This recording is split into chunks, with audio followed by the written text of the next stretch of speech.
Parlons des liaisons. Alors sur cette feuille, au-delà du côté exercice, un petit peu d'entraînement quand même, il y a surtout un aspect notation. Les liaisons peuvent se noter de plusieurs façons différentes.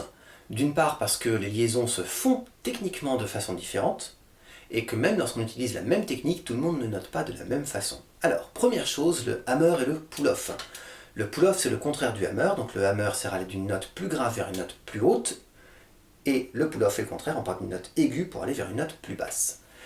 Donc, lorsque j'ai une liaison entre deux notes, ici donc j'ai en fait fa dièse sol, et donc je fais deuxième, troisième case.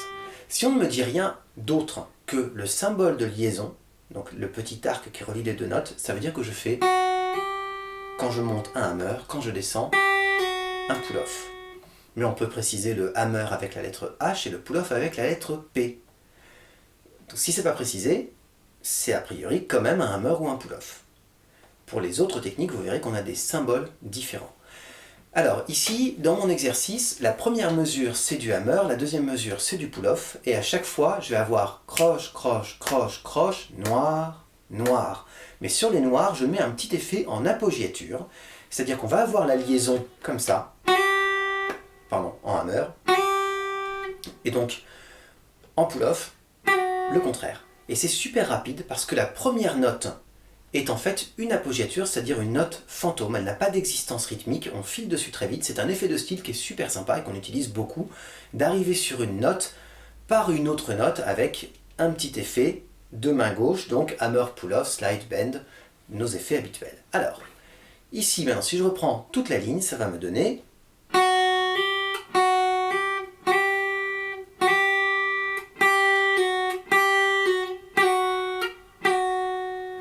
Voilà, donc à chaque fois, croche, croche, croche, croche, et noir avec l'effet, noir avec l'effet. Maintenant le slide, je reste au même endroit, et donc pour le slide, je glisse de la deuxième ici à la troisième case. Donc je vais avoir croche, croche, croche, croche, et l'appoggiature, donc en noir, et je passe très vite comme ça. Pour le pull-off, c'est le contraire, pour le slide descendant, c'est le contraire. Voilà, donc toujours avec le même rythme. Maintenant le bend, alors pour le bend, je me suis dit que j'allais pas vous faire le truc trop vache du bend en deuxième et troisième case, mais plutôt monter ici en septième case pour trouver fa dièse sol. Et donc on va faire... Et le descendant. Alors quand on vient de faire le bend montant, faire le bend descendant, c'est facile. Quand on arrive comme ça à froid, c'est plus difficile. C'est pour ça qu'il faut bien travailler régulièrement, parce que sinon on se retrouve à faire... Voilà, et donc le premier il était correct, le deuxième il était franchement faux. C'était plus la bonne note. Donc ça il faut les travailler pour pouvoir utiliser facilement ces mouvements de reverse bend dans solo, impro, autre. C'est un mouvement qui est super cool. Et alors, lorsqu'on les enchaîne, parce que il y a ça aussi, donc on va faire... avec la bonne note. Donc là, on a croche, croche, noir, croche, croche, noir, et... Ok, on va la couper celle-là. Hein.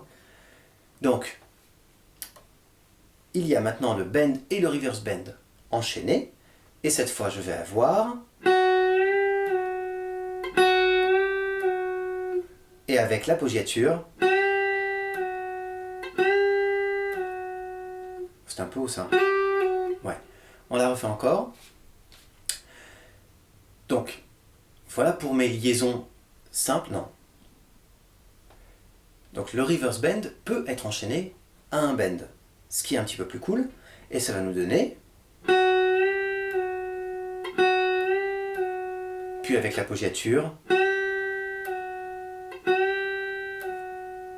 Voilà. Là, c'est que sur un demi-ton, évidemment, on peut être amené à avoir des bends beaucoup plus hauts, jusqu'à un ton et demi, sans problème. Donc il faut bien travailler, je parle pour les guitaristes électriques, hein, sur une guitare folk, vous ne ferez pas des bends d'un ton et demi. Ça va demander un petit peu de force, c'est un peu chaud quand même. Néanmoins, donc travaillez ça, travaillez bien ces liaisons, sachez les faire aussi bien en rythme, donc on enchaîne que avec des croches par exemple. C'est important d'être capable de caler ses mouvements de main gauche dans la rythmique globale. Et en appoggiature, parce qu'il y a des effets de style.